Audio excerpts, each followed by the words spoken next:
So here we have, what I've done is I've cut that out. I've actually pushed it out a little bit so that I can get the plate in there nicely. I will put 2 tacks here and here, decent solid ones, because when it actually goes into place, I have a feeling to get my travel right, this is going to have to come up a little bit so it's on a slight angle.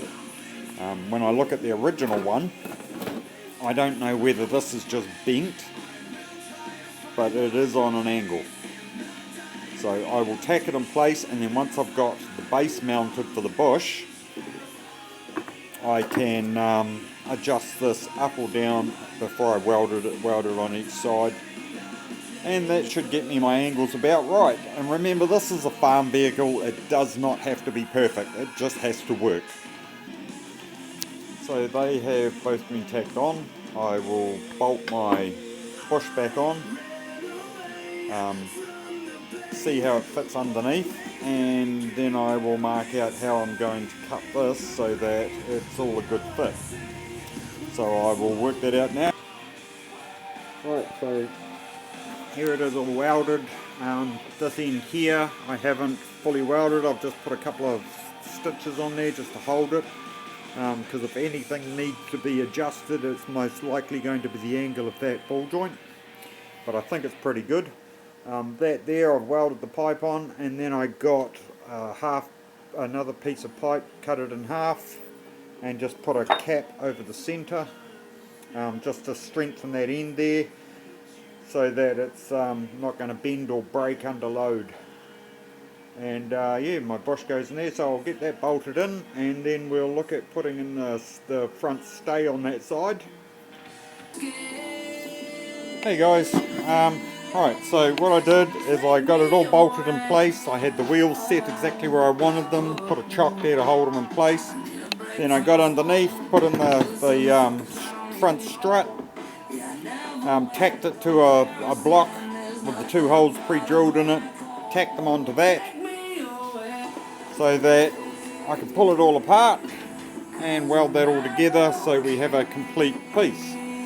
So I'll get that one done, and that'll be that sorted out. And then I've cut 2 of these, and they will just be getting welded about there so that I can access those 2 holes. And that will strengthen up that whole skinny bit at the bottom.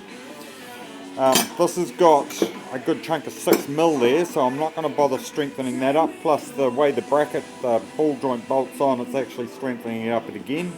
So I think just 1 bracket there will be enough to strengthen that up, and then it's clean it all up and paint it, and then glue in my bushes.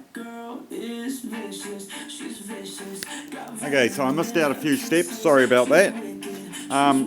These bushes that I had made up, that I'd made up, I stopped off on my way past, I stopped off a windscreen shop and got them to put a bit of adhesive urethane that they use for the windscreens on the bush, and then put it in place and let it dry.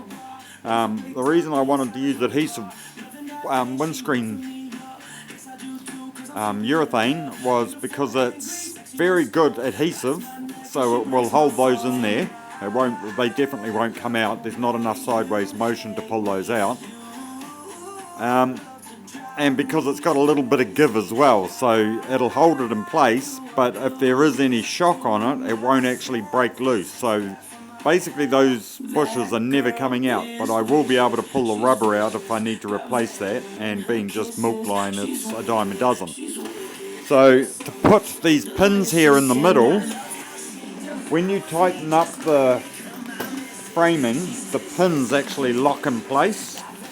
So when they go in there, you actually want them to turn on the rubber, because that's the way they work. So to do that, you need to have a rubber grease. I don't like using silicone ones. This is a clay-based one. The reason I don't like using silicone ones is because silicone makes metal rust. So anything that's going to be in a high wet metal area, I would rather not be causing more rust than I need. So all you do is you put a coat of that grease around the pin, put it in, and that'll make sure that it's going to stay loose inside that hole.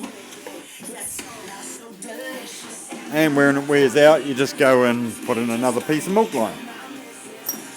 So that's that done. I also, when I put in the stays, I had it all sitting in place like you saw, and when I had the stays tacked to this block, and then when I had all the wheels in and the arms bolted in, I put the stays on and just grabbed it with a pair of C-grips and then tacked the block to this. And then when I took it out with the stay all attached to it, cut the two tacks off the stay, and then I could weld this in place and drill right through for my holes. The reason I did that is so it was all in place and I know it's at the right place where it's got to stay. So yeah, let that dry off. I've got to do a couple of little things underneath there, just clean up with the grinder and open a hole up a little bit. And then I can go about putting all that back. They're all bolted in now. Everything's all back together. The strut towers have got their spacers on them, everything's in. I can't finish it until I get a new, this here's seized, this caliper's seized, so I've ordered one, it'll be here in a week or so. So I can't do anything until I do that. So while I'm waiting, I will get the front of this done, cut a piece of this drum and make it fit inside that slot, and give it an oil change, and I'll go get some brake shoes as well and get them fitted in.